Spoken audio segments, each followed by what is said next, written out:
आपको पता है जब इंडिया इंडिपेंडेंट हुआ था 15 अगस्त 1947 को, तो उस टाइम पे इंडिया का इंडस्ट्रियल सेक्टर की क्या हालत थी, उसकी क्या इकोनॉमिक कंडीशन थी?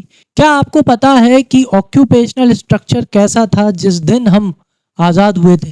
क्या आपको पता है अपनी जो डेमोग्राफिक कंडीशन है, birth rate, death rate, life expectancy, वो कितनी थी जिस दिन हम आज़ाद हुए थे?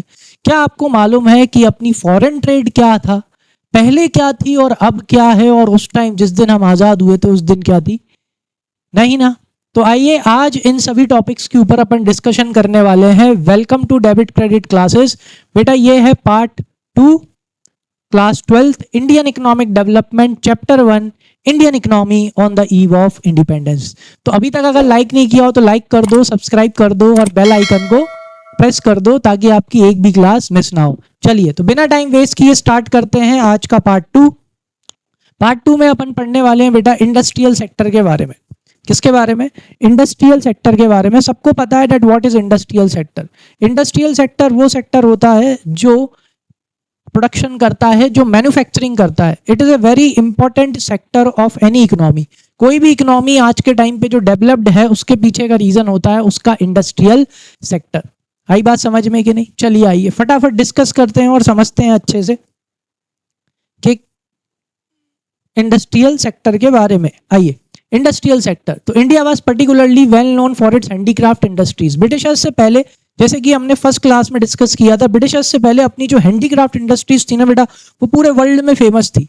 अपने यहाँ की प्रीशियस स्टोन, जो कारीगरी होती थी, है ना, जो कपड़े बनाए जाते थे, उनके ऊपर जो हाथों से कारीगरी की जाती थी, एम्ब्रॉयडरी और वो सब की जाती थी, मतलब हाथों से बनाए हुए गुड्स इंडिया के पूरे वर्ल्ड में क्या थे? फेमस थे। उनकी अच्छी खासी रेपुटेशन थी गुड क्वालिटी के वजह से, है कि नहीं? लेकिन like agriculture, India would not develop a sound industrial base under the British rule. लेकिन ब्रिटिश रूल में अपना जो इंडस्ट्रियल बेस जो था वो डेवलप छोड़ो, बल्कि इंडस्ट्रियल बेस को एक तरह से, जो अपना अच्छा खासा बेस था, अच्छा खासा जो अपनी इंडस्ट्री थी, उस इंडस्ट्री को पूरी तरह से डिस्ट्रॉय कर दिया। किसने? ब्रिटिशर्स ने। ठीक है। The poor state of industrial sector during the British rule illustrated in the following point. सबसे पहला डी इंडस्ट्रियलाइजेशन। भाई डी इंडस्ट्रियलाइजेशन नहीं बल्कि सिस्टमैटिक डी इंडस्ट्रियलाइजेशन। ब्रिटिशर्स ने क्या किया कि अपने इंडिया को बड़े सिस्टम से, क्या बड़े सिस्टम से उन्होंने क्या करा? इंडिया को डी इंडस्ट्रियलाइज कर दिया। डी इंडस्ट्रियलाइज यानी उन्होंने स्टेप बाय स्टेप अपनी इंडस्ट्रीज को क्या कर दिया? खत्म कर दिया। और अपनी इंडस्ट्रीज को खत्म करने के लिए उन्होंने दो मेथड यूज करे। वो दो मेथड क्या थे? वो था डबल एक्सप्लॉयटेशन पॉलिसी। उन्होंने दो तरीके से इंडिया को क्या किया, या इंडिया के गुड्स को, इंडिया के ट्रेडर्स को क्या किया? उन्होंने एक्सप्लॉइट किया। कैसे किया? उसका एक सिंपल सा मैं आपको एग्जांपल बताता हूं, फिर अपन इसमें पढ़ेंगे। उन्होंने क्या किया कि जो इंडिया से रॉ मटेरियल ये लोग यहां से ले जा रहे थे, ब्रिटिशर्स, बिना टैक्स दिए वो लोग यहां से रॉ मटेरियल ले जा रहे थे। ठीक है। फिर कहाँ लेके गए? ब्रिटेन लेके गए। वहां मशीनों में रॉ मटेरियल को डाला, बढ़िया फिनिश्ड प्रोडक्ट बनाए और बिना टैक्स के वापस से इंडिया में लाके बेचने लगे। लेकिन वहीं पे जो इंडिया के ट्रेडर्स थे वो हाथों से बनाते थे, उनके ऊपर टैक्स लगाया जाता था। वो इंपोर्ट करें तो टैक्स, वो एक्सपोर्ट करें तो टैक्स। तो ब्रिटिश गुड्स के कंपैरिजन में इंडिया के जो गुड्स थे वो क्या हो गए बेटा? महंगे हो गए। जैसे ही वो गुड्स महंगे हो गए तो उनने मार्केट में जो कंपटीशन था वो एक तरह से खत्म ही हो गया। सिंपल सी बात है बेटा, कब तक आप अपने देश को बचाने के लिए देश के गुड्स खरीदोगे? एक लिमिट होती है। वैसे ही इंडिया में उस टाइम गरीबी ज्यादा थी, तो प्रॉब्लम क्या हुई कि भाई लोगों ने वो गुड्स छोड़ के जो मशीन से बनी हुए चीप गुड्स, अच्छी क्वालिटी के गुड्स खरीदना पसंद करे। सिंपल सी बात है, खरीदेंगे ही। समझ में आया? तो इस वजह से जो अपनी इंडियन इंडस्ट्रीज थी, है ना, हैंडीक्राफ्ट इंडस्ट्रीज थी, वो धीरे धीरे डिके होती गई और फिर वो खत्म हो गई। आ जाओ। So, decline of handicraft industry, British government systematically destroyed Indian handicraft industries and no modern industrial base was allowed to come up. कोई मॉडर्न बेस, कुछ नहीं, कोई नई टेक्नोलॉजी वो लाते ही नहीं थे। पहली बात, क्योंकि उनका तो बस एक ही था कि इंडिया से जितना ज़्यादा रॉ मटेरियल हो सके वो यहाँ से कहाँ ले जाए? वो वहाँ से ब्रिटेन ले जाए, ब्रिटेन में अपनी मशीनों में डालें, बढ़िया क्वालिटी का चीप प्रोडक्ट बनाए और वापस से लाके कहाँ बेचे, इंडिया में बेचे। इसलिए वो चाहते ही नहीं थे बेटा कि इंडिया में क्या सेटअप हो, एक इंडस्ट्रियल बेस सेटअप हो। इसलिए उन्होंने धीरे धीरे इंडिया की जितनी भी बची कुची इंडस्ट्रीज थी, हैंडीक्राफ्ट इंडस्ट्रीज थी, उसे क्या कर दिया, खत्म कर दिया। तो डबल एक्सप्लॉयटेशन समझ में आया, that was the tariff policies. Is that clear? अगर उनके गुड्स, उनका रॉ मटेरियल बाहर जा रहा है, कोई टैक्स नहीं, उनका फिनिश्ड गुड्स वहां से आ रहा है, कोई टैक्स नहीं। समझ में आ गया कि नहीं? और टैक्सेस की वजह से क्या होता है बेटा, प्राइसेस बढ़ती हैं। आपको ये चीज पता होना चाहिए, टैक्सेस की वजह से हमेशा क्या होती है, प्राइसेस बढ़ती हैं। टैक्स बढ़ाया जाता है तो प्राइस बढ़ती है, टैक्स घटाया जाता है तो प्राइसेस क्या हो जाती हैं, कम हो जाती हैं। देखा होगा कोई भी अपना पैकेट उठा के देखना, उस पर लिखा रहता है एमआरपी इंक्लूसिव ऑफ टैक्सेस, मतलब उसमें से अगर टैक्स हटा दो तो एमआरपी क्या हो जाएगी, कम हो जाएगी। वहीं पे अगर इंडियंस क्या कर रहे हैं, अगर वो इंपोर्ट कर रहे हैं तो टैक्स, एक्सपोर्ट कर रहे हैं तो टैक्स। अब टैक्स की वजह से क्या हो गया, इंडियन गुड्स क्या हो गए बेटा, महंगे हो गए, डोमेस्टिकली भी और इंटरनेशनल भी। इंपोर्ट कर रहे हो तो भी टैक्स है, एक्सपोर्ट कर रहे हो तो भी टैक्स है। तो इंटरनेशनल मार्केट में कंपटीशन ही हार गए ना बेटा, प्राइस ही ज्यादा हो गई अपनी। तो जैसे ही अपनी प्राइस ज्यादा हो गई तो अपने गुड्स बिकना क्या हो गए, बंद हो गए। और धीरे धीरे जो बेचारी हैंडीक्राफ्ट इंडस्ट्रीज थी अपनी, खत्म हो गई। ठीक है, आ जाओ। लेकिन उसका बड़ा एडवर्स इफेक्ट पड़ा, डिक्लाइन ऑफ हैंडीक्राफ्ट इंडस्ट्रीज। क्योंकि हैंडीक्राफ्ट इंडस्ट्रीज में बेटा काम किससे होता था, हाथों से। अपने यहाँ के जो आर्टिशियंस थे, कारीगर बेटा, वो आर्टिस्ट थे जो इतने अच्छे से काम करते थे। लेकिन जैसे ही हैंडीक्राफ्ट इंडस्ट्रीज खत्म हुई तो उसका एडवर्स इफेक्ट क्या पड़ा बेटा, कि वो आर्टिशियंस अब कहाँ काम करेंगे जब वो इंडस्ट्री ही नहीं है। तो उनके पास सिर्फ एक ही चारा बचा, वो बेचारे कहाँ पहुंच गए, एग्रीकल्चर में। आ जाओ। So adverse effect, decline of handicraft industry. Decline of handicraft industries adversely affect the Indian economy in the following ways. पहला, high level of unemployment. क्यों? क्योंकि जितने भी हैंडीक्राफ्ट इंडस्ट्रीज थी वो सब बंद हो गई। जैसे ही वो बंद हुई तो उधर के जो भी आर्टिशियंस थे, जो भी वर्कर्स थे, वो क्या हो गए बेटा, अनएम्प्लॉयड हो गए। जिसके वजह से इंडिया में उस टाइम पे क्या आया, हाई अनएम्प्लॉयमेंट आया। इंपोर्ट ऑफ फिनिश्ड गुड्स क्या होने लगा था इंडिया में इंपोर्ट होने लगा था फिनिश्ड गुड्स का। वो फिनिश्ड गुड्स बेटा कहां से आते थे, ये फिनिश्ड गुड्स आते थे ब्रिटेन से। कहां से आते थे, ये ब्रिटेन से गुड्स आते थे। ठीक है, तो ये ब्रिटेन से जो ये गुड्स आते थे ये मशीन से बन के आते थे। तो मशीन से बनने वाले गुड्स का एक अलग ही चीज होती है कि भाई आप चाहे पहला गुड बनाओ चाहे 100वां गुड बनाओ, क्वालिटी सबकी क्या होती है बेटा, सेम होती है। तो यहाँ पे क्या था ना, यही था कि ब्रिटेन से आने वाले गुड्स क्या थे, क्वालिटी बहुत बढ़िया थी, मशीन से बनाए जा रहे थे, तो प्राइसेस कैसी थी, कम थी, चीप थे। इस वजह से क्या हुआ, ज्यादातर लोग फिर जो ब्रिटेन से आए हुए फिनिश्ड गुड्स थे उनको क्या करने लगे बेटा, कंज्यूम करने लगे, खरीदने लगे। तो इस वजह से जो हैंडीक्राफ्ट इंडस्ट्रीज के जो गुड्स थे वो बिकना क्या हो गए, कम हो गए। जिसके वजह से क्या हुआ, हैंडीक्राफ्ट इंडस्ट्रीज धीरे धीरे क्या हो गई, खत्म हो गई। आगे आ जाओ, नेक्स्ट पॉइंट पे बात करते हैं, lack of capital goods industries. Yes बेटा, उस टाइम पे इंडिया में, अगर मैं आपको बताऊंगा शायद हो सकता है आप चौक भी जाओ, कितने बच्चे, इंडिया में सुई तक नहीं बनती थी। क्या नहीं बनती थी, इंडिया में सुई तक नहीं बनती थी। मतलब सुई तक कहां से आती थी, बाहर से आती थी। आई बात समझ में? अपने यहाँ पे साइकिलें तक नहीं बनती थी बेटा, साइकिलें तक उनके जो पार्ट्स होते थे वो यहाँ पर आते थे और आके वो क्या होते थे, असेंबल होते थे। आई बात समझ में? आ जाओ। तो lack of capital goods industries. Capital goods industries refers to those industries which can produce machine tools which are in turn used for producing articles for current consumption. Capital goods industries बहुत दूर की बात है जब अपने यहाँ पे यही नहीं बन रहे हैं। तो capital goods industries वो इंडस्ट्रीज होती हैं बेटा जिनसे मशीनें बनाई जाती हैं। क्या बनाई जाती हैं, एक और बताता हूँ, capital goods are those goods which are used in the process of production. जैसे कि मशीन क्या है, मशीन एक कैपिटल गुड्स है, वो प्रोडक्शन में बार बार क्या किया जाता है बेटा, इस्तेमाल किया जाता है। तो अपने देश में उस टाइम पे कैपिटल गुड्स यानी मशीन बनाने की इंडस्ट्रीज थी ही नहीं।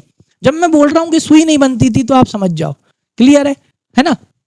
तो which are in turn used for producing articles for current consumption. During the British rule there was hardly any capital goods industry to promote further industrialization in India. India में कोई भी capital goods industry थी ही नहीं। Is that clear? आ गई बात समझ में कि नहीं? आगे आ जाओ। सो फोर्थ क्या है बेटा, low contribution to gross domestic product.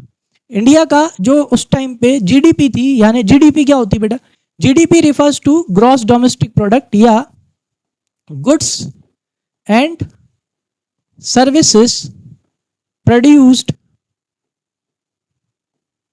With in 1 year.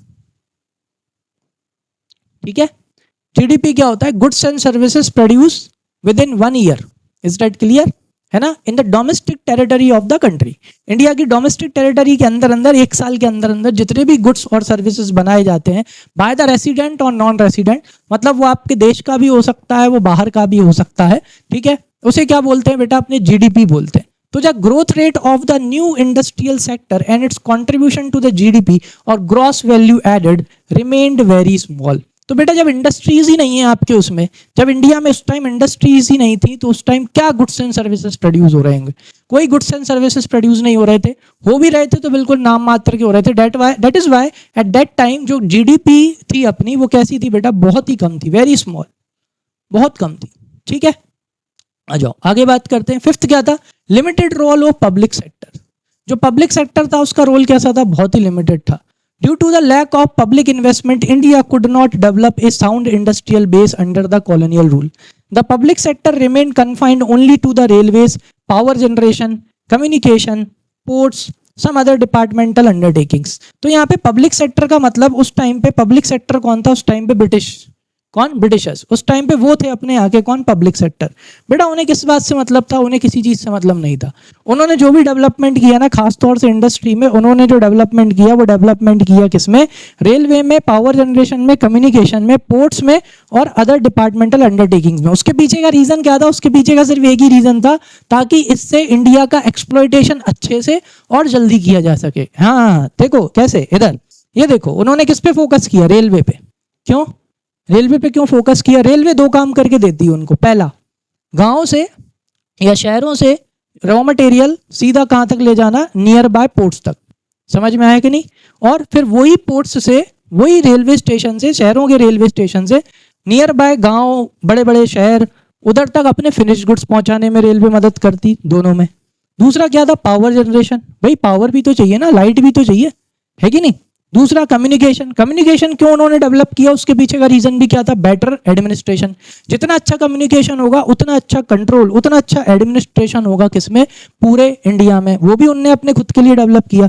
Ports किस लिए बनाए, खुद के लिए बनाए, ताकि उन पोर्ट्स से रॉ मटेरियल ब्रिटेन भेज सकें और ब्रिटेन से फिनिश्ड गुड्स कहाँ ला सके, फटाफट इंडिया में ला सके।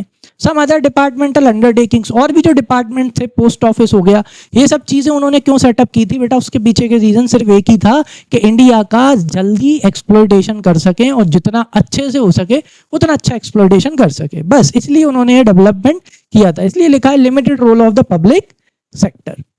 चलो अब बात करेंगे इंडिया की फॉरेन ट्रेड के बारे में। किसके बारे में, फॉरेन ट्रेड। देखो ब्रिटिशर्स के आने से पहले इंडिया की फॉरेन ट्रेड बहुत अच्छी थी, मैंने अभी बताया ना। अपने यहाँ का एक्सपोर्ट बहुत अच्छा था, फिनिश गुड्स अपने यहाँ से एक्सपोर्ट होते थे, इंपोर्ट नहीं होते थे। क्या होते थे, एक्सपोर्ट होते थे। लेकिन ब्रिटिशर्स ने अपन को क्या बना दिया था, ब्रिटिशर्स ने अपन को बना दिया बेटा इंपोर्टर ऑफ फिनिश्ड गुड्स। क्या बना दिया, इंपोर्टर किसका बना दिया उसने, अपन को फिनिश्ड गुड्स का, ठीक है। और एक्सपोर्टर बना दिया किसका, रॉ मटेरियल का। और एक्सपोर्टर किसका बना के रख दिया, रॉ मटेरियल का। पहले बिल्कुल इसका उल्टा था। अपन कौन थे बेटा, अपन एक्सपोर्टर थे रॉ मटेरियल के, बल्कि सॉरी अपन क्या थे, अपन एक्सपोर्टर थे किसके, फिनिश्ड गुड्स के। यहां तक कि रॉ मटेरियल तक इंपोर्ट नहीं करते थे, बिकॉज अपन क्या थे, सेल्फ सफिशिएंट। कैसे थे, सेल्फ सफिशिएंट। और वर्ल्ड में फॉरेन ट्रेड में इंडिया का अलग ही नाम था, because of the quality of goods we produce. समझ में आया, हैंडीक्राफ्ट इंडस्ट्रीज अपनी इतनी फेमस थी, समझ गए। आ जाओ देखते हैं। तो India has been an important trading nation since the ancient time. Ancient time से अपन बहुत इंपॉर्टेंट ट्रेडिंग नेशन रहे। यूरोपियन कंट्रीज मसालों के लिए अपने ऊपर डिपेंडेंट थी, ऊपर वाला रास्ता था, वहां से आते थे बेटा, अपने यहाँ से मसाले ले लेके जाते थे ये लोग, ठीक है। Nation since ancient times. However, the restrictive policies adopted by the colonial government adversely affected the structure, composition and the volume of the Indians foreign trade. तो ये जो जैसी कॉलोनियल ये जो आई गवर्नमेंट आई, ब्रिटिशर्स आए, इन्होंने इंडिया की फॉरेन ट्रेड को कंट्रोल किया। और उस कंट्रोल की वजह से इन्होंने क्या कर दिया, जो पूरा स्ट्रक्चर था उसे बिगाड़ दिया, जो पूरा कंपोजिशन था उसको पूरा बिगाड़ दिया, जो वॉल्यूम था मतलब जिस मात्रा में गुड्स आए जाए करते थे वो सब कुछ इन्होंने क्या कर दिया, बिगाड़ दिया। एडवर्सली इफेक्टेड, एडवर्सली मतलब नेगेटिवली इफेक्ट हुआ। The state of India's foreign trade during the British rule is discussed as under. सबसे पहला क्या था बेटा, export of primary products and importer of finished goods. इन्होंने अपने को क्या बना दिया, इन्होंने बना दिया अपने को exporter of raw material. Upon raw material बेचने वाले बन गए, बल्कि अपन कौन थे, अपन फिनिश्ड गुड्स बेचने वाले थे। समझ में आ गया, आ जाओ। तो ये लिखा है ना, primary products and importer of finished goods. और फिनिश्ड गुड्स अपन क्या करने लगे बेटा, इंपोर्ट करने लगे। India became exporter of primary products, जैसे कि रॉ सिल्क हो गया, कॉटन हो गया, वूल हो गया, शुगर हो गया, इंडिगो हो गया, जिसके बारे में मैंने आपको लास्ट क्लास में बताया था। क्यों? इनने फोर्सफुली इंडिया के एग्रीकल्चर को कमर्शलाइज कर दिया। क्यों? क्योंकि ब्रिटिश में इनकी इंडस्ट्रीज थी जिनको क्या चाहिए था, रॉ मटेरियल चाहिए था गुड्स को प्रोड्यूस करने के लिए। तो एक तरह से इंडिया बन गया एक्सपोर्टर ऑफ रॉ मटेरियल। ये सब क्या है बेटा, रॉ मटेरियल है। समझ में आया कि नहीं आया? और क्या बन गया, importer of finished goods, consumer goods like cotton. लो, अपने यहां से कॉटन जा रहा है, अपने यहां वापस आ रहा है। Woollen clothes, capital goods like light machinery produced in the British industries. तो ये सब कहां से, मतलब अपना ही रॉ मटेरियल ले जाके, अपने ही रॉ मटेरियल से फिनिश्ड गुड्स बना के और अपने ही देश में आके क्या करते थे, बेचते थे। समझ में आ गया कि नहीं? आगे आ जाओ, आगे क्या बात करते हैं। सेकंड क्या है बेटा, monopoly control of British control. British control का पूरा मोनोपोली कंट्रोल था इंडिया की ट्रेड के ऊपर। मतलब 50% इंडिया ट्रेड किसके साथ करता था, ब्रिटेन के साथ में। क्योंकि कंट्रोल किसका था, कंट्रोल ब्रिटिशर्स का था। तो British government maintain a monopoly control over the India's export and import. Monopoly का मतलब होता है एक अधिकार। क्या होता है, एक अधिकार। चलो एक एग्जाम्पल से समझाता हूँ। मोनोपोली का एग्जाम्पल एक और दे देता हूं मैं आपको। जैसे मान के चलो कि एक शहर है, ठीक है, कोई भी शहर ले लो, अपना खुद का शहर ले लो, और आपके शहर में सिर्फ एक ही एसी बेचने वाला इंसान है, सिर्फ एक। तो मतलब एक तरह से एसी की इंपोर्ट एक्सपोर्ट, मतलब सबके ऊपर उसका क्या है बेटा, मोनोपोली। मोनो का मतलब होता है सिंगल, पोली का मतलब होता है सेलर, सिंगल सेलर। समझ में आ गया? एक तरह से एक अधिकार, ठीक है। तो ब्रिटिशर्स ने एक अधिकार जमा के रख रखा था इंडिया की ट्रेड के ऊपर, फॉरेन ट्रेड के ऊपर, एक्सपोर्ट एंड इंपोर्ट के ऊपर।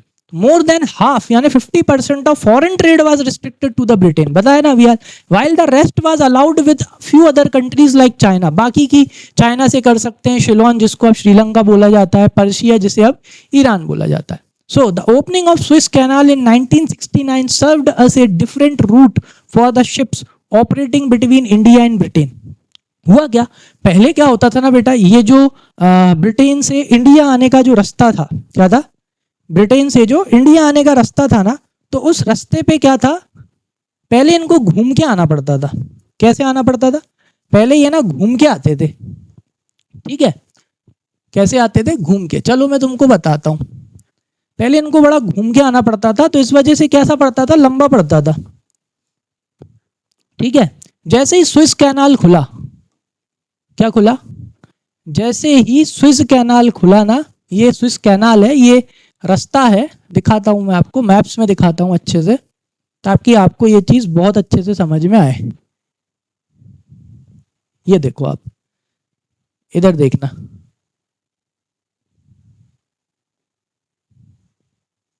ठीक है, यहां दिख रहा होगा। तो पहले क्या होता था ना, यहां से आना पड़ता था इतना दूर, ठीक है। और समुद्र में बेटा टाइम भी कैसा लगता है, बहुत ज्यादा लगता है। तो पहले टाइम ज्यादा लगता था, लेकिन जैसे ही क्या ओपन हो गया, ये देखो यहां से ये स्विस कैनाल ओपन हो गया ना, तो इनको 5100 माइल्स कम पड़ने लगा, इनको बहुत कम पड़ने लगा। मतलब यहां से यहां आना, आप देखो इधर कितना बड़ा चक्कर लग रहा है। यहाँ पे एक तरह से देखो तो रास्ता एक तरह से क्या हो गया, आधा भी हो गया, आधे से भी थोड़ा क्या हो गया, कम हो गया। तो अब जैसे ही ये स्विस कैनाल खुला, तो स्विस कैनाल खुलने की वजह से, क्या खुलने की वजह से, स्विस कैनाल खुलने की वजह से क्या हुआ बेटा, कि ये जो एक्सप्लॉइटेशन है ये और तेज हो गया। ये जो इंपोर्ट एक्सपोर्ट है वो क्या हो गया, और तेज हो गया, क्योंकि रास्ता कैसा हो गया, रास्ता कम हो गया, आने जाने में टाइम कम लगने लगा। तो जल्दी रॉ मटेरियल ब्रिटेन पहुंचने लगे, और जल्दी ब्रिटेन से फिनिश्ड गुड्स इंडिया आने लगे। ठीक है, आया अच्छे से समझ में? चलो आगे बात करते हैं, है ना। तो ये याद रखना, स्विस कैनाल कब खुला था बेटा, 1869 में, ठीक है। MCQ आ सकता है। तो opening of Suez canal served as direct route for the ships operating between India and Britain. समझ में आ गया, रास्ता कम हो गया, फटाफट आना जाना होने लगा, एक्सप्लोइटेशन भी बढ़ा दिया। थर्ड क्या था बेटा, drain of India's wealth during the British rule. British rule के टाइम पे इंडिया की जो वेल्थ है ना, उसको इन्होंने बहुत जोर से ड्रेन किया, बहुत ही जोर से। पता है, सरप्लस था, मतलब कि एक्सपोर्ट ज्यादा था। क्या ज्यादा था, जो एक्सपोर्ट था ना, एक्सपोर्ट ज्यादा था, और इंपोर्ट कैसा था, कम था। भले ही अपन इंपोर्ट क्या मतलब एक्सपोर्ट क्या कर रहे थे बेटा, रॉ मटेरियल कर रहे थे, लेकिन फिर भी एक्सपोर्ट ज़्यादा था और इंपोर्ट कम था। एक्सपोर्ट का मतलब होता है इनकम होना, मतलब फायदा, और इंपोर्ट का मतलब होता है बेटा एक्सपेंस। देखा जाए तो सरप्लस हो रहा है कि नहीं हो रहा, हो रहा है ना, सरप्लस हो रहा है, फायदा हो रहा है, प्रॉफिट हो रहा है, लेकिन उसके बावजूद भी क्या हुआ, कुछ नहीं। क्यों? क्योंकि जितना भी ये लोग कमाते थे या जितना भी ये लोग इंडिया से जितना भी इन्होंने एक्सट्रैक्ट किया ना वेल्थ, वो सब की सब इन्होंने कहाँ खर्च कर दी, इनके खुद के एडमिनिस्ट्रेशन में। इन्होंने ब्रिटेन में जो इंडिया को कंट्रोल करने के लिए, एडमिनिस्टर करने के लिए पूरा ऑफिस सेटअप कर रहा था, उनकी सैलरी, या इंडिया में जितने भी ऑफिस थे उन सब की सैलरी, ब्रिटिश ने जितनी भी गवर्नमेंट ने जितनी भी लड़ाइयाँ लगी उसमें भी इन्होंने इंडिया का पैसा लगाया। समझ में आया कि नहीं आया? चलो, तो drain of India's wealth during the British rule. Under the British rule India became exporter of primary products, raw material and the importer of finished goods. There was a huge export surplus. देख रहे हो, export surplus है, फायदा था, due to the excess ports, sorry excess export, export surplus was use. इन्होंने कहाँ इस्तेमाल कर दिया? Payment of expenses incurred by office setup by the colonial government in Britain. Britain में जो ऑफिस सेटअप थे वहां वही लोग काम करते, उनको सैलरी वैलरी देना, वो भी इंडिया से जा रहा है। To meet the expenses on war fought by the British government. British government ने जितनी भी लड़ाइयाँ लड़ी, उन लड़ाई का खर्चा कौन ने उठाया? एक तरह से इंडिया ने उठाया। And to import invisible items, और जो इनविजिबल आइटम्स यानी एक तरह से सर्विसेज, इनको इंपोर्ट करने के लिए भी इन्होंने कहाँ से खर्चा किया? पूरा का पूरा इंडिया से ही खर्चा किया। ठीक है, जैसे कि डॉक्टर की सर्विस, इंजीनियर्स की सर्विस बाहर से बुलाए जाते थे यहाँ पोर्ट वोट बनाने और उन सब के लिए। आ जाओ, तो अब बात फॉरेन ट्रेड की हो चुकी है, अब बात करेंगे इंडिया की demographic condition on the eve of 1947। तो डेमोग्राफिक कंडीशन के बारे में बात करते हैं कि क्या है। Demographic condition during the British rule exhibit all the features of stagnant and backward Indian economy. भाई आप अभी जितने भी डेमोग्राफिक कंडीशन देखोगे, बर्थ रेट देखोगे, डेथ रेट देखोगे, लाइफ एक्सपेक्टेंसी रेट देखोगे, तो वो देख के आपको अपने आप समझ में आ जाएगा कि अपन कैसी एक स्टैग्नेंट इकोनॉमी, स्टैग्नेंट इकोनॉमी एक वो इकोनॉमी होती है जो स्थिर हो गई, जिसमें ग्रोथ है लेकिन ना के बराबर, बिल्कुल ग्रोथ नहीं है, बिल्कुल बहुत हालत खराब थी। एंड बैकवर्ड इकोनॉमी, और इकोनॉमी कैसी है बेटा? बैकवर्ड है, मतलब कोई टेक्नोलॉजी नहीं, कुछ नहीं, वही पुरानी तरीके खेती करने के, इंडस्ट्री सबके। ठीक है, चलो फर्स्ट, तो first official census, the first official census was conducted in the year 1881। Though suffering from certain limitations, the census revealed unevenness in India's population growth. From 1981 onwards, census operations were carried out after every 10 years. ठीक है, इन्होंने बस वो जनगणना करी, लेकिन मैंने आपको शायद फर्स्ट पार्ट में बताया था, वो जनगणना भी बस ऐसी ही, मतलब कोई इतनी ज़्यादा डिटेल में या ऐसे वो नहीं होती थी, है ना, हर 10 ईयर्स के बाद में वो होती थी। 1921, year of the Great Divide. Before 1921, India was in the first stage of demographic transition. The secondary stage of transition began after 1921. So the year 1921 is described as the year of the Great Divide. क्यों 1921 को year of Great Divide बोला जाता है? उसके पीछे का reason था कि 1881 से लेके कब तक? 1921 तक इंडिया की जो पॉपुलेशन थी ना, उसमें क्या था बेटा? अनइवननेस था, कभी बढ़ जाती थी, कभी घट जाती थी, कभी बढ़ जाती थी, कभी घट जाती थी। उसके पीछे का रीजन होता था ड्रॉट, फैमाइंस, कभी फेवरेबल कंडीशंस, कभी अनफेवरेबल कंडीशंस, उसके वजह से ये सब होता था। लेकिन 1921 के बाद ऐसा देखा गया कि 1921 के बाद इंडिया की पॉपुलेशन क्या है ना बेटा, कम नहीं हुई, वो क्या होती जा रही है? वो बढ़ती ही जा रही है, वो कम नहीं हो रही। इसलिए 1921 के ईयर को क्या बोला जाता है? Year of great divide. याद रखना किसको बोलते हैं? 1921 को। आया समझ में? ठीक है, आ जाओ, तो अब डेमोग्राफिक कंडीशंस की बात करते हैं। So the demographic condition during the colonial rule is described in the following point. सबसे पहला, high birth rate and death rate. दोनों रेटें कैसी थी बेटा? हाई थी। उस टाइम पे बर्थ रेट भी बहुत ज्यादा थी और उस टाइम पे डेथ रेट भी कैसी थी? ज्यादा थी। तो birth rate refers to the number of childrens born per 1000 in year, ठीक है, और death rate refers to number of people dying per 1000 per person in a year. Both birth rate and death rates very high at nearly 48 and 40 per 1000 respectively. समझ में आया? मतलब कि उस time पे अपनी हाई बर्थ रेट भी बहुत ज्यादा थी और उस टाइम पे अपनी डेथ रेट भी क्या थी? ज्यादा थी। ये जो बर्थ रेट और डेथ रेट जब ये दोनों ज्यादा होती हैं, दिस शोज के बैकवर्डनेस। क्या है बेटा? बैकवर्डनेस। रीजन क्या है? कि हेल्थ फैसिलिटीज अवेलेबल नहीं है। क्या फैसिलिटीज अवेलेबल नहीं है? This shows that health facilities are not available. यही रीजन है जिसके वजह से बर्थ रेट भी ज्यादा है और डेथ रेट भी कैसा है? ज्यादा है। समझ में आया? डेथ रेट क्यों ज्यादा है कि भाई क्या है ना, हेल्थ फैसिलिटीज अवेलेबल नहीं है, जिसके वजह से मतलब पहले लोग बुखार से ही मर जाते थे। रीजन क्या था कि अवेलेबल ही नहीं है। क्या अवेलेबल नहीं थी? बेसिक हेल्थ फैसिलिटीज, क्लिनिक्स हो गए, हॉस्पिटल्स हो गए, वो क्या नहीं थे? अवेलेबल नहीं थे। This shows backwardness. क्या दिखाती है ये? बैकवर्डनेस दिखाती है। Second, extremely low literacy rate. भाई हाई बर्थ रेट है, उसके पीछे का भी रीजन एक और है कि लो लिटरेसी रेट थी। लो लिटर मतलब इतनी लो थी, मैं आपको बताऊं कि 100 में से शायद 10 या 15 लोग पढ़े लिखे होते थे। पढ़े लिखे, डिग्री होल्डर नहीं, पढ़े लिखे, जिनको पढ़ना और लिखना आता था। आ जाओ। So literacy rate refers to the total number of literacy person expressed as percentage of total population. The overall literacy level was less than 16%. 16% से भी कम लोग क्या थे? पढ़े लिखे। मैं सिर्फ पढ़े लिखे की बात कर रहा हूं, जो पढ़ और लिख सकते थे। ठीक है। Out of these the female literacy level was a negligible low of about 7%। Female सिर्फ कितनी थी? मतलब अगर कहीं पे 100 फीमेल खड़ी हुई है, मुश्किल से 7 फीमेल्स को पढ़ना लिखना आता होगा। ऐसी हालत थी अपनी किसकी? लिटरेसी रेट की। Fourth, poor health facilities.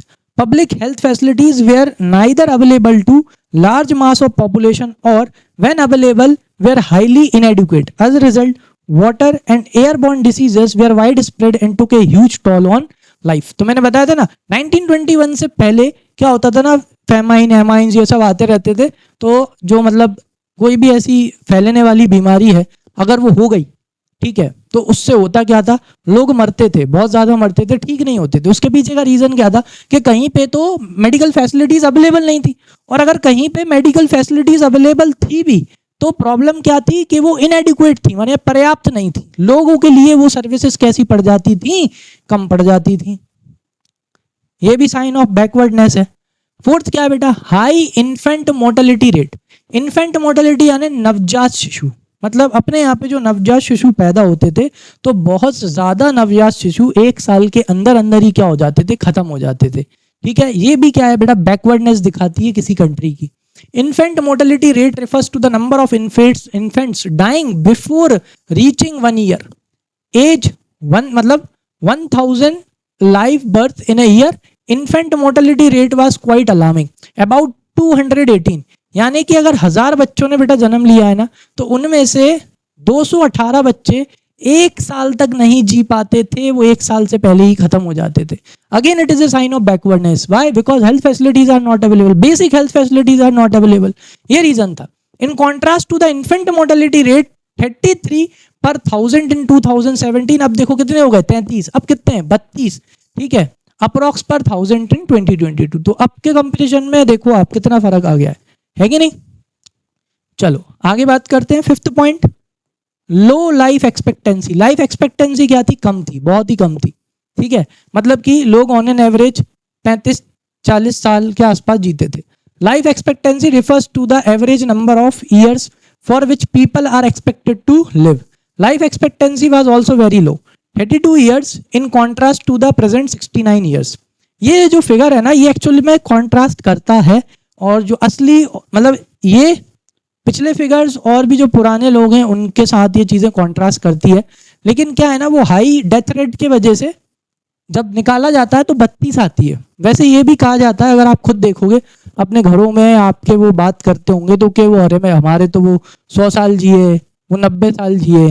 तो ये थोड़ा सा जब अपन ने स्टार्टिंग में पढ़ा था ना कि जो ये स्टडी की गई ये थोड़ी कॉन्ट्रास्टिंग है, समझ में आया? बिकॉज क्योंकि है ना उस टाइम पे जो डेटा अवेलेबल था ना, that data was not adequate.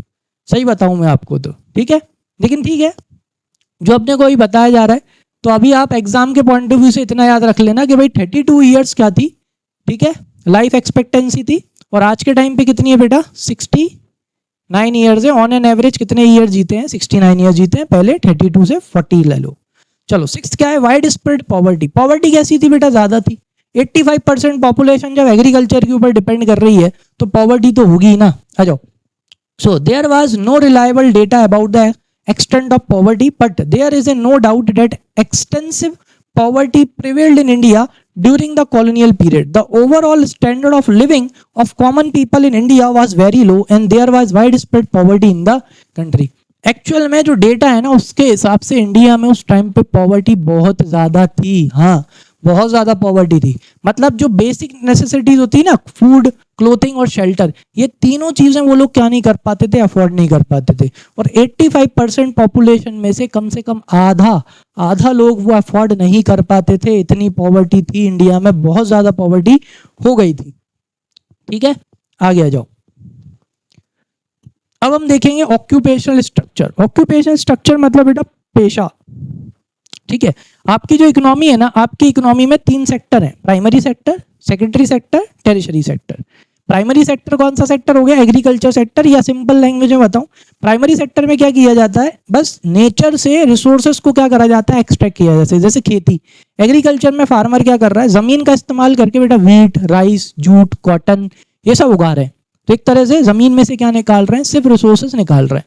वो क्या हुआ, वो प्राइमरी सेक्टर हुआ। फिशरीज, फॉरेस्ट्री, माइनिंग, क्वायरिंग, ये सब क्या है, ये प्राइमरी एक्टिविटी में आते हैं। हाँ, प्राइमरी एक्टिविटी में आते हैं, क्योंकि सिर्फ आप क्या कर रहे हो, जमीन में से उसको निकाल रहे हो। क्लियर। अब मान के चलिए कि भाई उसने, फार्मर ने वीट उगाया, अब वो वीट आप इंडस्ट्री में ले जाके बढ़िया उसको पीस के बढ़िया पैकेट में पैक कर रहे हो। What is that, that is secondary sector, that is industrial sector, production. यहाँ पे क्या हो रहा है, प्रोडक्शन हो रही है, किसकी, वीट, सॉरी फ्लोर की, आटे की। समझ में आ गया। ठीक है, फिर उसके बाद में क्या हुआ, उस आटे की बड़ी बड़ी 10 किलो, 20 किलो, 25 किलो की बोरियों को आप ट्रांसपोर्ट में, मतलब ट्रकों में रख के, आप रेलवेज में रख के, आप क्या कर रहे हो, पूरे इंडिया में बेच रहे हो, भेजा रहे हो। तो वो कौन सा sector, service sector. Service sector यानी services. Tertiary sector, service sector, transportation, communication, banking, electricity, ये सब क्या है बेटा, इंश्योरेंस, ये सब क्या है, ये service sector, that is tertiary sector. आ जाओ। तो occupational structure refers to the distribution of working person across primary. तो ऑक्यूपेशन स्ट्रक्चर का मतलब होता है डिस्ट्रीब्यूशन, किसका, वर्किंग पर्सन का, कायम है कि प्राइमरी में कितने काम कर रहे हैं, सेकेंडरी में कितने कर रहे हैं, टेरिशरी में कितने कर रहे हैं। ठीक है, sectors of the economy. So all the production units of an economy are grouped into 3 broad sector. 3 broad sector में इनको क्लासीफाई कर दिया, प्राइमरी सेक्टर, सेकेंडरी सेक्टर और टेरिशरी सेक्टर। अभी यार बताया, समझा, फटाफट पढ़ लेते हैं। सो प्राइमरी सेक्टर क्या होता है, it includes production units exploiting, क्या कर रहे हैं यहाँ पे, एक्सप्लॉइटिंग मतलब नेचर से रिसोर्सेज को निकाल रहे हैं, natural resources like land, fishery, फिशें कहाँ से, सॉरी लैंड मतलब वीट निकाल रहे हैं ना लैंड से, लैंड से और भी चीजें निकलती हैं, ग्रेनाइट हो गया, है कि नहीं, और भी जमीनों के अंदर बहुत सारे रिसोर्सेज दबे हुए हैं, गोल्ड वोल्ड, कोल वोल, कहाँ से निकलता है, लैंड से। तो बस उनमें से निकालना, वो क्या है, वो प्राइमरी है। माइनिंग करना, क्वायरिंग करना। वाटर, फिशरीज कहाँ से आती हैं, पानी से, है ना, सब सॉइल एसेट्स एक्सेट्रा। ठीक है, फॉर एग्जाम्पल जैसे कि फार्मिंग हो गई, फिशिंग हो गई, माइनिंग हो गई, एनिमल हस्बेंड्री, पशुपालन, फॉरेस्ट्री, है ना, ये जंगलों से चीजें निकाल के लाना, शहद निकाल के लाना, ये सब क्या है बेटा, ये सब आपकी प्राइमरी एक्टिविटीज है, क्योंकि आप नेचुरल रिसोर्सेज को यहाँ पे एक्सप्लॉइट कर रहे हो। क्लियर, आगे आ जाओ। सेकेंडरी सेक्टर क्या होता है, ये ही रॉ मटेरियल का काम करते हैं, कहाँ पे, secondary, which means we can say that secondary sector is dependent upon the primary sector for the raw material. ठीक है, so it includes production units which are engaged in transforming one good into the another goods. So what secondary sector do, secondary sector transform one good into another goods. Is that clear? Furniture कहाँ बनाया जाता है, secondary sector में ही बनाया जाता है, जहां पे वुड को काहे में ट्रांसफॉर्म करा गया, एक फर्नीचर में ट्रांसफॉर्म किया गया। समझ में आया, लेड और वुड, लेड और वुड से क्या बनाई जाती है, पेंसिल, कहाँ, सेकेंडरी सेक्टर में। तो in secondary sector what they do, they transform one good into another, एक गुड को दूसरे गुड में क्या करते हैं, ट्रांसफॉर्म करते हैं। For example firms engaged in converting sugar cane into sugar, secondary sector. Construction companies, ठीक है, power generation, what they are doing, they are producing. Is that clear? Construction companies constructing what, buildings, houses. Power generation क्या कर रहे हैं, light बना रहे, ठीक है, एक्सेट्रा। तो it is called secondary because it depends on the primary sector for the raw material. इसे सेकेंडरी इसलिए बोला जाता है क्योंकि ये डिपेंड करता है किसके ऊपर, प्राइमरी सेक्टर के ऊपर, रॉ मटेरियल के लिए। ठीक है, आ जाओ नेक्स्ट देखते हैं बेटा। आगे अपना टेरिशरी सेक्टर। तो टेरिशरी सेक्टर होता है बेटा सर्विस सेक्टर, ठीक है। So it includes production units engaged in providing services. This tertiary sector gives services to the primary sector as well as secondary sector, दोनों को। हाँ, प्राइमरी को भी ये सर्विस देता है और सेकेंडरी को भी ये सर्विस देता है, जैसे कि ट्रांसपोर्ट हो गया, education, finance, government administration. This sector finds third place because it growth is primary depend on primary and secondary sector. भाई सर्विस सेक्टर को तीसरा स्थान क्यों दिया है, थर्ड प्लेस क्यों दिया, उसके पीछे का रीजन ये है कि अगर प्राइमरी और सेकेंडरी सेक्टर नहीं है तो टेरिशरी सेक्टर भी नहीं है। वाई? बिकॉज जो आपका प्राइमरी और सेकेंडरी सेक्टर को जो सर्विस चाहिए ना, वो तभी है जब ये दोनों सेक्टर है, नहीं तो सर्विस सेक्टर है ही नहीं, मतलब इसका अस्तित्व ही नहीं है। अगर क्या नहीं है, प्राइमरी और सेकेंडरी ही नहीं है, हटा दो तो ये भी हट जाएगा। तो ये दिस सेक्टर डिपेंड्स अपॉन हुम, primary sector and secondary sector. अगर प्राइमरी और सेकेंडरी है तो टेरिशरी सेक्टर है, नहीं तो नहीं है। समझ में आ गया कि नहीं? अगर मैगी है और उसका मसाला नहीं है तो कोई काम का नहीं है मसाला, अगर मैगी ही नहीं है तो। समझ में आ गया? आ जाओ। So the state of occupation structure during the British rule क्या है? पहला क्या है? Predominance of primary occupation. भाई उस टाइम पे अगर अपन अपने ऑक्यूपेशन यानी पेशा देखें तो सबसे ज्यादा लोग, शुरू से चिल्ला चिल्ला के बोल रहा हूं, कितने 85% people we are engaged in agriculture sector, which means they were dependent on primary sector. कहां पे? तो प्रीडोमिनेंस किसका था? दबदबा, डोमिनेंस प्राइमरी का। So the agriculture sector accounted the largest share of workforce with 70 to 75%. The manufacturing and service sector accounted for 10% and 15 to 20% respectively. समझ में आ गया? मतलब देखा जाए तो भारत का हर तीसरा इंसान किसके ऊपर डिपेंड था बेटा? एग्रीकल्चर सेक्टर के ऊपर, और सिर्फ 10% सेकेंडरी सेक्टर के ऊपर, और सिर्फ 15 से 20% सर्विस सेक्टर के ऊपर। ठीक है, दिस शोज अटर बैकवर्डनेस बेटा। कोई भी डेवलप्ड कंट्री होती है ना, तो उसमें सबसे ज्यादा लोग एंगेज होने चाहिए सेकेंडरी सेक्टर में। किसमें? सेकेंडरी में, फिर टेरिशरी में, और फिर सबसे आखिरी में प्राइमरी सेक्टर में। समझ में आया? ये होना चाहिए, ऐसा नहीं होना चाहिए।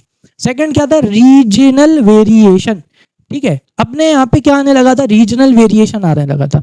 कुछ जो रीजन थे बेटा वो बहुत ज्यादा डेवलप हो रहे थे, उनमें ट्रांसफॉर्मेशन आ रहा था। तमिलनाडु, केरला, यहाँ की बात करूं मैं तो यहाँ पे क्या हो रहा था? यहाँ पे जो लोग एग्रीकल्चर सेक्टर में थे ना, वो ट्रांसफॉर्म हो रहे थे। वो किस में जा रहे थे? वो इंडस्ट्रियल सेक्टर में जा रहे थे।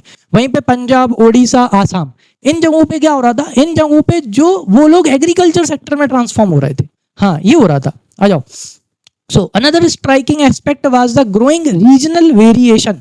रीजनल वेरिएशन अभी भी है, अभी भी देख लो आप। महाराष्ट्र चले जाओ, बेंगलोर चले जाओ, कुछ बड़े बड़े शहर चले जाओ, और फिर वापस से अपने छोटे शहरों में आ जाओ, अपने आप दिखेगा आपको कि कितना डिफरेंस है बेटा डेवलपमेंट में। बेंगलोर जाओ, कितनी बड़ी बड़ी बिल्डिंग है। अब तो इंदौर भी बहुत अच्छा हो गया है, और भी है सिटीज, वहां पे जाओ आप, और फिर छोटे शहरों में देखो। महाराष्ट्र चले जाओ, फिर वापस से कुछ छोटे बड़े शहर में आके देखो, आपको अपने आप दिखेगा वहां के रीजन इतने डेवलप्ड हैं और यहाँ के रीजन अभी तक डेवलप हो रहे हैं। तो भैया रीजनल वेरिएशन आ गया था। देखो मैंने बोला था तमिलनाडु हो गया, आंध्र प्रदेश हो गया, केरला, कर्नाटका, महाराष्ट्र, वेस्ट बंगाल, इधर क्या होने लगा था? Increase in manufacturing services. यहाँ पे मैन्युफैक्चरिंग सर्विसेज बढ़ने लगी थी, मतलब लोग एग्रीकल्चर सेक्टर से काय पे आने लगे थे? मैन्युफैक्चरिंग पे आने लगे थे। ठीक है, सेकंड, और यहाँ पे पंजाब और राजस्थान और उड़ीसा, ठीक है, यहाँ पे क्या होना था? During the same time there had an increase in the share of workforce in agriculture in the state such as Odisha, Rajasthan and Punjab. Rectify हो गया, एग्रीकल्चर से वो लोग इधर पहुंच गए और ये लोग वहां पहुंच गए। तो एक तरह से देखा जाए तो शेयर उतना ही रहा। ठीक है, ज्यादा लोग किसके ऊपर डिपेंडेंट रहे? उसके ऊपर ही रहे। चलो नेक्स्ट अपना जो टॉपिक है वो क्या है? इंफ्रास्ट्रक्चर। तो नेक्स्ट पार्ट में उसे अपन कवर करेंगे, अभी मैंने उसको ब्लैंक छोड़ दिया है क्योंकि ये टॉपिक अपना किसका है? नेक्स्ट पार्ट का है, यानी इस टॉपिक को अपन कवर करेंगे पार्ट 3 में, और वो लास्ट पार्ट होगा इस चैप्टर का। तो बच्चों एक इंपॉर्टेंट अनाउंसमेंट है वीडियोस को लेके, जैसे कि स्कूल रीओपन हो चुके हैं, तो अब मुझे भी स्कूल जाना पड़ेगा, और भी बहुत सारी क्या रिस्पॉन्सिबिलिटीज हैं। ऊपर से फिर आपको भी क्या करना पड़ेगा बेटा? स्कूल का काम हो गया, फिर उसके बाद शायद कुछ कोचिंग जाते होंगे, और शायद जो लोग कोचिंग नहीं जाते होंगे उन्हें स्कूल का काम भी करना होगा। And if they are seeing my videos, मेरे वीडियोस देखेंगे तो स्कूल का काम करना, फिर होमवर्क भी करना है, फिर जो मैं अकाउंट्स पढ़ा रहा हूँ, इकोनॉमिक्स पढ़ा रहा हूँ, वो भी पढ़ना है। तो लोड थोड़ा सा क्या हो जाएगा? ज़्यादा हो जाएगा। तो इसलिए मैंने डिसाइड किया है, and I was not happy with the 30 and 40 minutes videos specially for accounts. तो मैंने ये डिसाइड किया है कि अब से मैं दिन की जो वीडियोस होंगी अकाउंट्स की एक, और फिर अगले दिन इको। जी हाँ, और वीडियोस कैसी हो सकती हैं? वीडियोस बड़ी होंगी, अब 1 घंटे के आसपास जितना होगा मैं कंटेंट डालूंगा, वो ज़्यादा अच्छा रहेगा। नेक्स्ट डे फिर इकोनॉमिक्स। जैसे अब से जो आपके वीडियोस आएंगे, ये पेज मैंने जो खाली रखा था वो इसलिए ही रखा था कि अब इस तरह से आपका वीडियोस आएंगे यहाँ पे। जो मंडे रहेगा आपका, कौन सा डे, मंडे, तो मंडे आपका अकाउंट्स का है, आप चाहे 11th के हो आप चाहे 12th के हो, मंडे को आपको अकाउंट्स की वीडियो मिलेगी।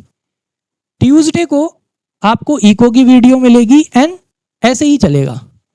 वेडनेसडे अगेन आपको अकाउंट्स की वीडियो मिलेगी।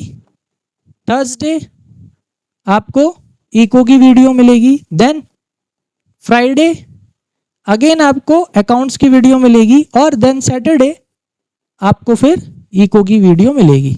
अब क्वेश्चन आता है क्या सर सिलेबस हो जाएगा? बिल्कुल सिलेबस आराम से हो जाएगा, बस जो पढ़ाते जाऊं उसको अच्छे से पढ़ते जाना, इससे आपके ऊपर भी लोड नहीं आएगा और धीरे धीरे आपका सिलेबस भी क्या होता चला जाएगा, कम होता चला जाएगा। ठीक है, और एक और वीडियो मैं लाऊंगा आपके लिए अलग से, उसकी मैं प्लानिंग कर रहा हूं, है ना, तो ताकि ज़्यादा से ज़्यादा सब्सक्राइबर हो जाए, उसके बाद मैं उस वीडियो को डालूं। तो वो वीडियो है कि आप कैसे अपनी जो पढ़ाई है उसे आप इम्प्रूव कर सकते हैं। बेटा कोई शॉर्टकट नहीं है, कोई 6 दिन में आप नहीं कर सकते, ना 4 दिन में आप कर सकते, तो वो मैं आपको एक पूरा आइडिया दूंगा, मैं पूरी आपको बताऊंगा, क्योंकि मैंने खुद वो इम्प्लीमेंट किया है और उससे मेरी पढ़ाई में बहुत ज़्यादा क्या आया था, इम्प्रूवमेंट हुआ था। मैं एवरेज स्टूडेंट से टॉपर्स में आया और भी इम्प्रूव होता गया दिन बे दिन। तो वो मैं आपके साथ में शेयर करना चाहता हूँ, है कि नहीं। तो अभी आप आई थिंक वीडियोस का शेड्यूल अगर आपको समझ में आ गया हो, अच्छी बात है। तो रोज आपको वीडियो अभी भी मिलेगी, तो जो कंटेंट आपको मिल रहा है आप उससे रिलेटेड उस दिन आप पहले वीडियो देखेंगे। वीडियो कम से कम 1 घंटे के आसपास या उससे ज़्यादा भी हो सकती है, तो आप वो वीडियो देखेंगे। वीडियो देखने के बाद आप उससे रिलेटेड अपनी बुक जो भी है, आप डीके गोयल से पढ़ रहे हो, एनसीईआरटी से पढ़ रहे हो, टीएस गिरेवाल से पढ़ रहे हो, सिद्दीकी से पढ़ रहे हो, किसी भी बुक से पढ़ रहे हो, इकोनॉमिक्स भी आप वीके ओरी से पढ़ रहे हो, संदीप गर्ग से पढ़ रहे हो, या और भी जो बुक्स अवेलेबल है उससे पढ़ रहे हो, आप बस जो कंटेंट मैंने आपको जिस दिन पढ़ाया उस दिन उस कंटेंट को पढ़ लो, उन टॉपिक्स को उसी दिन क्या कर लो, याद कर लो, और बाकी जो आपको स्कूल में पढ़ाया है आप वो पढ़ लो। ठीक है, आपके लिए वो सफिशिएंट हो जाएगा। ठीक है, तो आई थिंक आज के लिए इतना काफ़ी है। और अभी तक लाइक नहीं किया हो लाइक कर दो, सब्सक्राइब कर दो, बेल आइकन को प्रेस कर दो, ताकि आपकी एक भी क्लास ना छूटे, और अपने फ्रेंड्स के साथ में शेयर कर दो। मिलते हैं पार्ट 3 में, और पार्ट 3 में इस चैप्टर को फिनिश करते हैं। Thank you.